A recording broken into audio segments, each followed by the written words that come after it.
Hello बच्चों, class 12th की physics में इस समय हम सब लोग मोस्ट इम्पॉर्टेंट क्वेश्चन पढ़ रहे हैं जो कि बोर्ड एग्जाम में पूछे जाते हैं, हर बार पूछे जाते हैं लगभग। तो आज का जो हमारा टॉपिक है वो है पीएन संधि डायोड अर्ध तरंग दिष्टकारी के रूप में, और इसके बाद हम लोग पढ़ेंगे पूर्ण तरंग दिष्टकारी। तो आप सभी बच्चों का हमारे अपने प्यारे से यूट्यूब चैनल आदर्श बालाजी सॉल्यूशन पर स्वागत है। उसमें हम सब लोग करेंगे क्या, तो सबसे पहले होता क्या है वो चीज देखिए।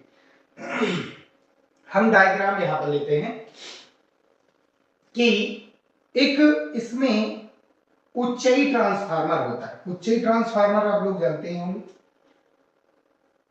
कि उच्चई ट्रांसफार्मर की प्राथमिक कुंडली में फेरों की संख्या होती है कम और द्वितीय कुंडली में फेरों की संख्या होती है ज्यादा, और इसको हम लोग एक प्रत्यावर्ती वोल्टता स्रोत से जोड़ देंगे। ठीक है, इसको हम एक प्रत्यावर्ती वोल्टता स्रोत से जोड़ देते हैं, अच्छे से बना लेते हैं।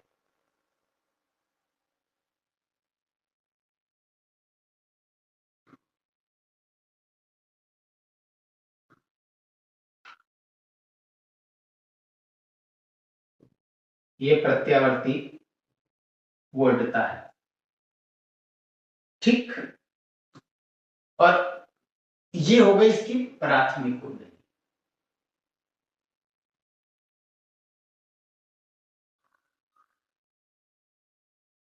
और इसी के बगल जो है हम यहां पर हम लोग क्या करते हैं,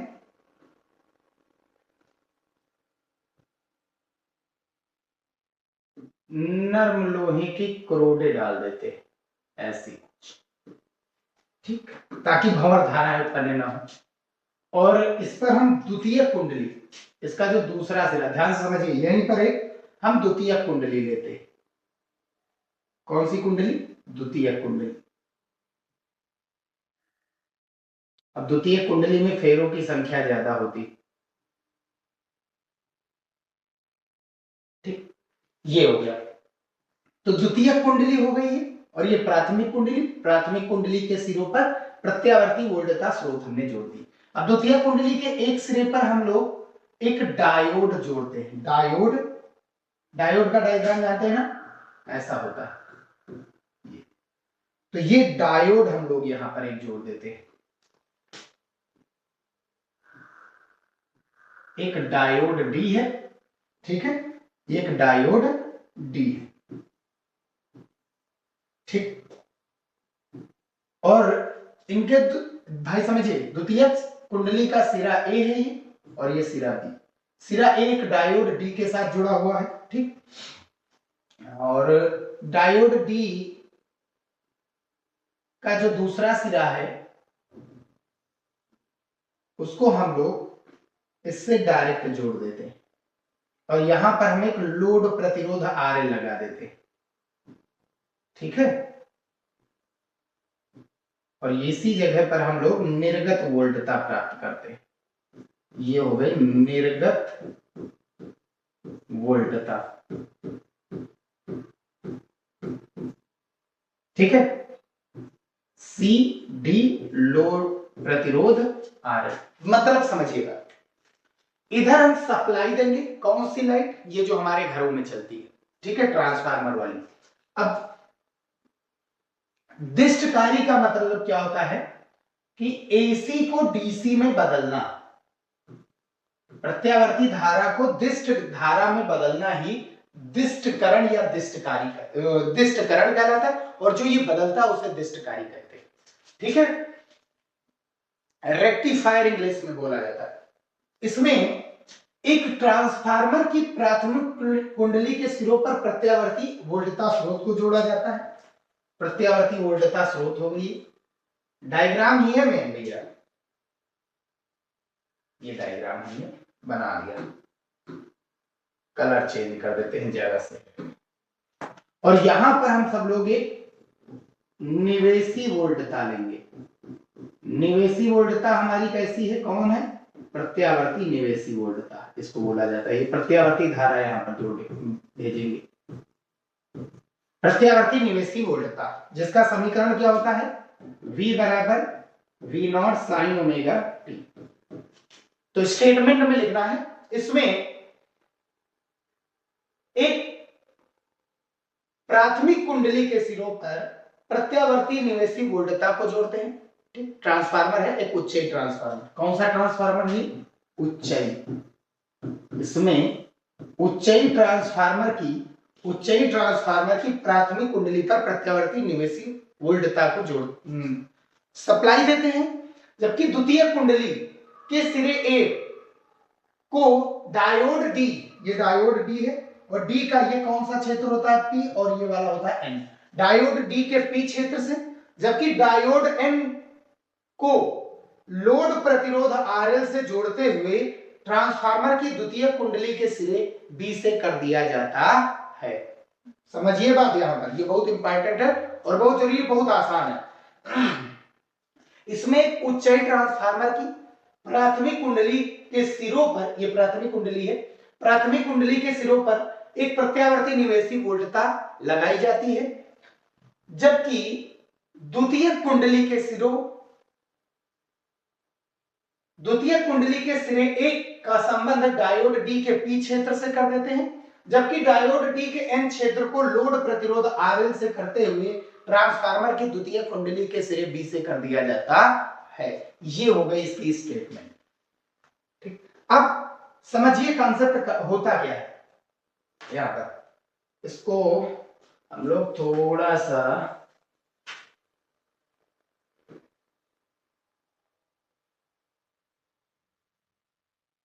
इधर खिसका लेते हैं। अब यहां पर हम एक डायग्राम लेते हैं। ठीक,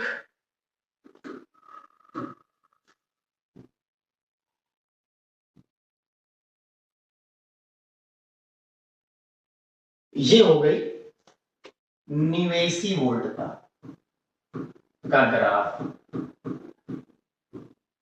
ज्यावक्रिय है ना। निवेशी वोल्टता आपकी कैसी है, प्रत्यावर्ती धारा। प्रत्यावर्ती धारा का क्या होती है, बात समझिए। इसमें क्या होता है कि दो चीजें होती है, ये धन अर्ध चक्र है, ये ऋण अर्ध चक्र होता है। धन अर्ध चक्र, ऋण अर्ध चक्र होता है।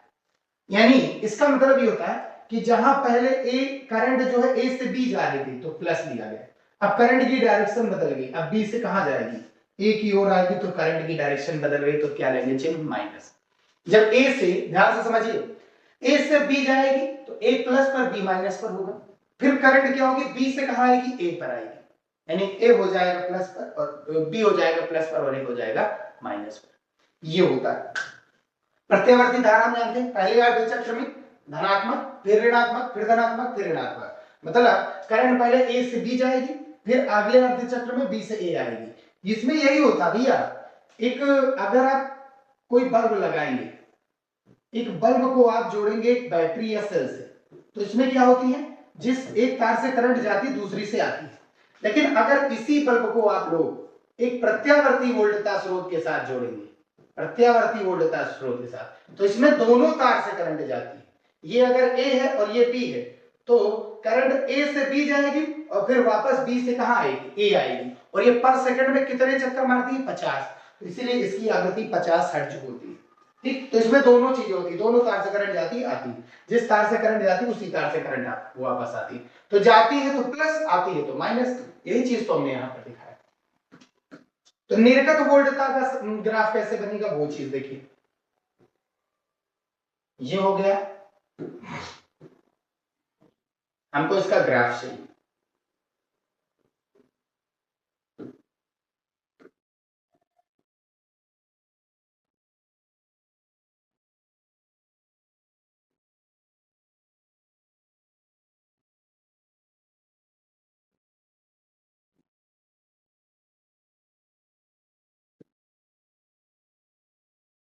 चलिए स्टार्ट करना है कार्यविधि।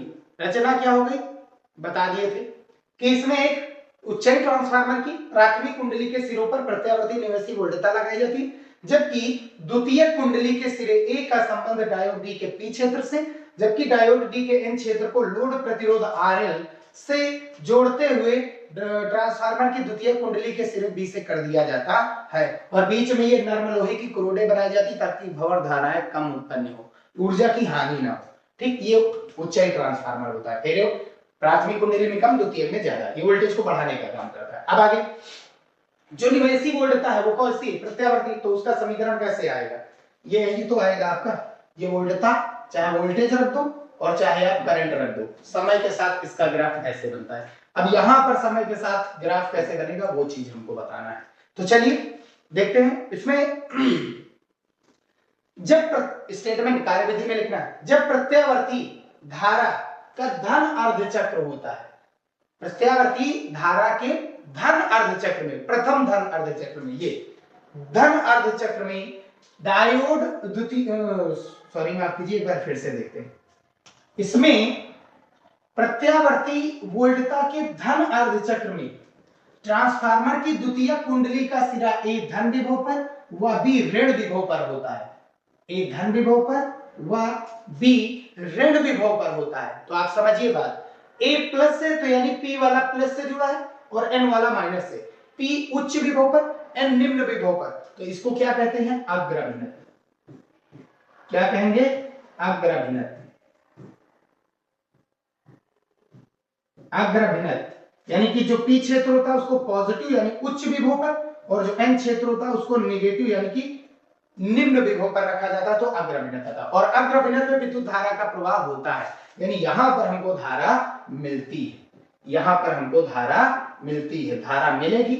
चलिए धारा मिल गई हमें, ठीक। अब आगे बढ़ते हैं, सेम इतना ही रखना है, ज्यादा नहीं रखना है, ये मिल गई धारा। अब आगे प्रथम धन अर्ध चक्र में क्या होता था, ए धन विभव पर बी ऋण विभव पर, यानी करंट ए से बी जा रही होती थी, ठीक। ए धन विभव पर तो ए किससे जुड़ा, पी से, यानी पी हो गया पॉजिटिव से और एन हो गया नेगेटिव, अग्रभिन्नत, अग्रभिन्नत में धारा मिलती है। अब आगे अगले ऋण अर्ध चक्र में, इस ऋण अर्ध चक्र में क्या होगा कि जो आपका डायोड, जो आपकी करंट है उसकी डायरेक्शन क्या हो जाएगी, चेंज हो जाएगी। अब आपका ए हो जाएगा ऋण विभव पर और बी हो जाएगा धन विभव पर, यानी करंट जो अभी ए से बी बह रही थी वो बी से ए जाएगी। आप समझिए बात, ए किससे जुड़ा, पी से, पी जो है निम्न विभव पर, एन जो है उच्च विभव पर है, यानी पी निगेटिव से और एन पॉजिटिव से, तो इसी को कहते हैं उत्क्रम अभिन्नत या पश्च अभिन्नत। उत्क्रम अभिन्नत, उत्क्रम अभिन्नत में क्या होता है, उल्टा हो जाता है, पॉजिटिव यानी पी क्षेत्र जो है वो निगेटिव से और एन क्षेत्र जो होता है वो पॉजिटिव से जुड़ जाता है, और इसमें करंट नहीं मिलती है, हमें करंट नहीं मिलेगी तो ग्राफ कैसा बनेगा, ऐसे ही बनेगा, जीरो करंट है, ठीक है भैया। अब आगे फिर अगले धन अर्ध चक्र में ए फिर से किस विभव पर हो जाएगा, धन विभव पर, और बी किस विभव पर हो जाएगा, ऋण विभव पर हो जाएगा। अब फिर से देखिए, जो डायोड डी हो अग्रभिन्नत में हो जाएगा, डायोड डी अग्रभिन्नत में होगा तो अग्रभिन्नत में हमें धारा मिलती है, यानी कि अब हमें धारा मिल जाएगी, अब हमें धारा मिल जाएगी, मिल गई। अब फिर से अगले ऋण अर्ध चक्र में क्या होगा, ए जो है वो ऋण विभव पर और बी जो है वो धन विभव पर हो जाएगा। और ऐसा हुआ अगर तो देखिए, ए ऋण विभव पर यानी पॉजिटिव निगेटिव से जुड़ा और निगेटिव पॉजिटिव से जुड़ा, इसका मतलब ये उत्क्रम अभिन्नत में धारा नहीं मिलती है, यानी धारा जीरो है, तो ये जीरो, यहाँ जीरो होता है ना। समय के साथ ऐसे ही इसका ग्राफ बनेगा, फिर धन अर्ध चक्र में धारा मिलेगी और ऋण अर्ध चक्र में धारा नहीं मिलती है।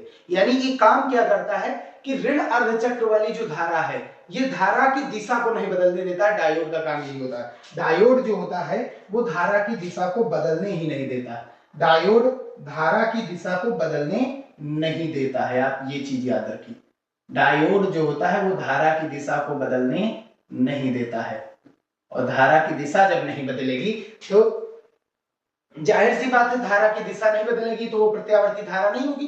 प्रत्यावर्ती अल्टरनेटिंग मतलब अल्टरनेट में धारा पहले जाएगी फिर वापस आएगी, जाएगी वापस आएगी, अल्टरनेट में। अब यहां पर देखो, धारा केवल जा रही है फिर रुकी, जा रही रुक रही, जा रही रुक रही, यानी इसका हम उपयोग अर्ध तरंगदैर्घ्य का उपयोग वहां करते हैं जहां हमको रुक रुक के करंट चाहिए। देखिए मिली, करंट नहीं मिली, फिर मिल रही, फिर जीरो, फिर मिल रही, फिर जीरो, ये ऐसे यूज में आता है। तो इसका यूज हम सब लोग झालर वगैरह में करते हैं। झालर या कलर वाली जो घूमने वाला आता है बल्ब जो है, उसमें अलग अलग कलर की जो है बल्ब कलर जलते हैं, तो वहां पर भी इसका यूज होता है। समझ में आई बात? तो ये होता है अर्ध तरंगदैर्घ्यकारी। स्टेटमेंट में क्या लिखना है कि प्रत्यावर्ती निवेशी वोल्टता के प्रथम धन अर्धचक्र में द्वितीयक कुंडली का सिरा, ट्रांसफार्मर की द्वितीयक कुंडली का सिरा ए धन विभव पर व बी ऋण विभव पर होता है। इस स्थिति में डायोड डी अग्रभिनक में होता है, जिससे परिपथ में हमें धारा मिलती है। यानी यहाँ लोड प्रतिरोध, ये बल्ब जलेगा, धारा मिलेगी ना, धारा की डायरेक्शन दिखा रही है। तो देखिए ए धन विभव पर बी ऋण विभव पर होता है, तभी धारा मिलती है, यानी ये प्लस और ये माइनस। करंट हमेशा प्लस से किधर जाती है? माइनस जाती है। तो ये करंट की डायरेक्शन हो गई परिपथ में। ठीक है भैया। फिर आगे शेष अगले ऋण अर्धचक्र में ए ऋण विभव पर व बी धन विभव पर हो जाता है। इस स्थिति में डायोड डी पश्चविनत में होता है, जिससे डायोड डी या लोड प्रतिरोध आरएल में कोई, जिससे लोड प्रतिरोध आरएल में या परिपथ में कोई धारा प्रवाहित नहीं होती है। और यह प्रक्रम लगातार चलता रहता है और हमें डायोड डी के द्वारा सी से डी की डायरेक्शन में, ठीक है, टर्मिनल सी से डी की डायरेक्शन में एक निर्गत वोल्टता प्राप्त होती है। ठीक है भैया। और उसका ये ग्राफ हो गया। तो ये आपका जो ग्राफ है वो निर्गत वोल्टता, निवेशी वोल्टता का था, और ये हो गया आपका निर्गत वोल्टता। ये निर्गत वोल्टता। ठीक है, बस वीडियो यही समाप्त करते हैं। नेक्स्ट वीडियो में पूर्ण तरंगदैर्घ्यकारी के बारे में पढ़ेंगे।